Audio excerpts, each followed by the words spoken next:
So a lot of folks who are thinking about having conversations with people about storing their firearms safely might be hesitant to do so simply because they feel like they don't know enough about firearms and how they work, or firearm storage options and what's available and what those things even mean. What do you think are the sort of basic levels of knowledge people need to have about firearms and firearm storage in order to be successful in these kinds of conversations? Yeah, so by no means do you need to be an expert on like firearms or like different types of firearms or any of that to have this conversation. And really the idea behind this is that you're not the expert going into that conversation. And so that's like actually really good to have that like humility. But there are some things that are really good to know. And one thing is addressing firearms using that term and not calling them guns, because we know from past research that people are more receptive to the term firearm versus gun.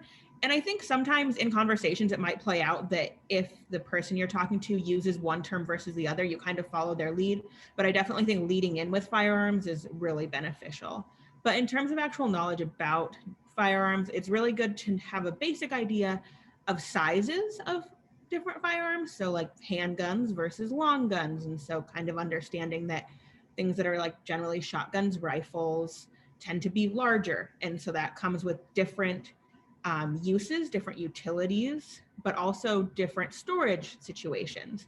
And then with handguns, understanding that a lot of times those come along with safety or protecting yourself. So there's a difference there in how that's approached and how people perceive that firearm and maybe how they are currently storing it going into that conversation.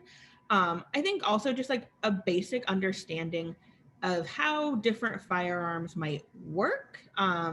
So like revolvers versus other types of handguns. There's like a different thing happening there. So that if you do get into a conversation about storage methods, you kind of know a little bit how to be most useful in that conversation.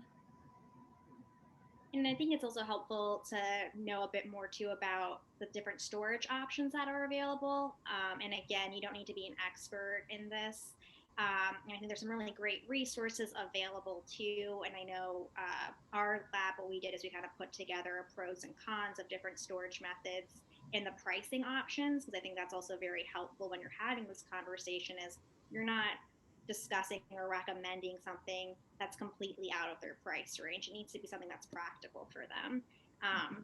When it comes to storage, I think it's helpful to ask about how they store it in terms of is the firearm loaded and what loaded means to them. That can mean around in the chamber or it could not for some people. Also ask about if there's 10 times when maybe they change their storage practices. Can be helpful because it's not necessarily that they're storing their firearm that way all the time. And thinking about the storage options that they might use or that you might discuss when you're having this conversation is to realize that not one storage practice fits all types of firearms. So, if you have a long gun, you can't really recommend them using maybe like a small safe. That's not going to fit.